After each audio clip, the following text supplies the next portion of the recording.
సరే సినిమా చూస్తున్నంతసేపు మీరు సినిమా మీ స్టోరీ మీద పెట్టిన శ్రద్ధ ఇదంతా ఒకెత్తు అయితే యాక్టర్స్ కంఫర్ట్ జోన్ కూడా మొత్తం డైరెక్టర్ చేతుల మీదే ఉంటుంది. ఒక -°C ప్రాంతంలో అట్మాస్ఫియర్ లో అసలు ఆయన ఎలా డీల్ చేశారు, మీరు ఆయన ఎలా మీకు సపోర్ట్ చేశారు, ఒకసారి ఎక్స్పీరియన్స్ తెలుసుకోవాలి. బాలయ్య గారు ఫలానా ఏరియాలో షూట్ అని అంటే ఆయనకు తెలుసుది.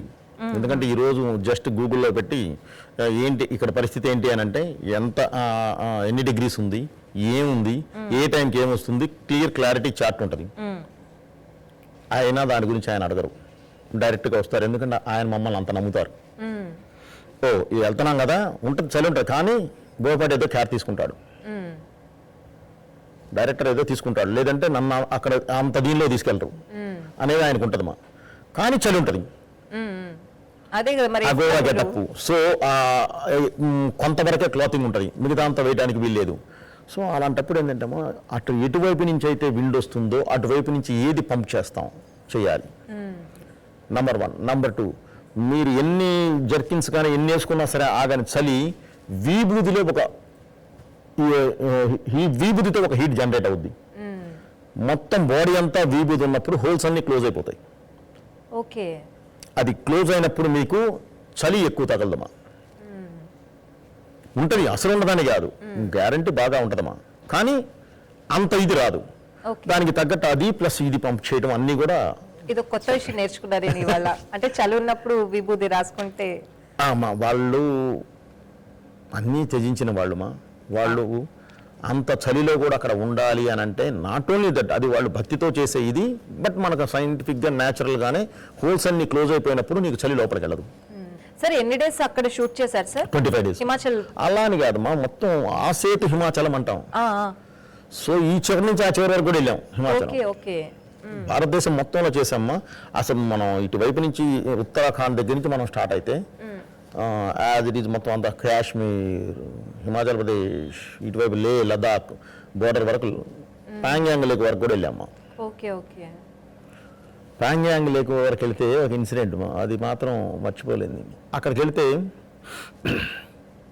మా దగ్గర దాపుగా చలి తీసేయండి, మా చలి గురించి ఎక్కువ మాట్లాడకూడదు. ఉంటుంది, అక్కడికి వెళ్ళి చలి ఉండదంటే అట్లా ఉంటుంది. కాకపోతే చాలా తక్కువ ఆక్సిజన్ ఉంటుంది, చాలా తక్కువ అంటే 10, 15, 10, 15 అంతే, 15%, 20 కూడా ఉండదు. సో మాస్క్ పెట్టుకున్నా కూడా మనకు గాలి ఆడదు. ఆ ప్లేస్కి వెళ్ళి యూనిట్ అంతా అలా దిగాము. మేము 8 members అంతమంది ఉన్నాం, 8 to 10 members. అలా దిగితే ఇక పక్కన చైనా దిగితే ఒక బెటాలియన్ ఉంది. అందులోంచి ఒక వ్యక్తి సీరియస్గా దర్మని వచ్చాడు. వచ్చి బోయపాటి గారు అన్నాడు. విండ్ అయిపోయింది. చూస్తే అతను శ్రీకాకుళానికి సంబంధించిన అతను, మన శ్రీకాకుళం సత్యనారాయణ అని, శ్రీకాకుళానికి సంబంధించిన సోల్జర్. షాక్ అయిపోయాను. అంటే ఆక్సిజన్ లేని ప్లేసులో కూడా మన తెలుగువాడు ఉన్నాడు. అది భలే హ్యాపీ అనిపించింది. అప్పుడు అతను ఒక మాట అడిగాను, బ్రదర్ ఏంటి అక్కడ ఆయన ఉండడం, అక్కడ బోయపాటి గారిని పిలవడం, సో ఐడెంటిటీ చేసి పిలవడం భలే హ్యాపీ అనిపించింది. సో అలా ఈ చివరి నుంచి ఆ చివరి వరకు చేసాం. చేసి క్లైమాక్స్ వరకు మాత్రం మేము జార్జియా వెళ్ళామ్మా. జార్జియా అంటే రష్యా బోర్డర్, కజ్బికి అని అక్కడ చేసాం. బికాస్ ఆఫ్ ఏంటంటే ఇక్కడ ఆపరేషన్ సింధూర్ స్టార్ట్ అయింది. సో అందుకని మనం అటు వెళ్ళాల్సి వచ్చింది, లేదంటే ఇక్కడే చేసేవాళ్ళం. అది కూడా ఎగ్జాక్ట్ ఏదైతే ఈ అటాక్ జరిగిందో పహల్గాం, దాని పక్కనే మేము లొకేషన్ ఓకే చేసింది. పక్క లొకేషన్ క్లైమాక్స్ ఓకే చేసాం. అఫ్ కోర్స్ మేము వెళ్ళినప్పుడు ఏంటంటే మాతో పాటు మేము అక్కడ సెక్యూరిటీ తీసుకుంటాం కాబట్టి మాకు సోల్జర్ ప్రొటెక్షన్ ఉంటుంది. కాకపోతే ఆ అటాక్ జరిగింది, బాధాకరమైన విషయం, చాలా దారుణమైన విషయం. సరే, దానికి తగ్గట్టు వాళ్ళ ఫలితం అనుభవించారు. ఆ టైంలో షూటింగ్ జరిగిందా సార్? అటాక్ జరిగిన టైంకి మేము అటాక్ జరిగిన తర్వాత దాని ముందే ఒక 5 days ముందు వెళ్ళి మేము లొకేషన్ ఓకే చేసి వచ్చేసాము.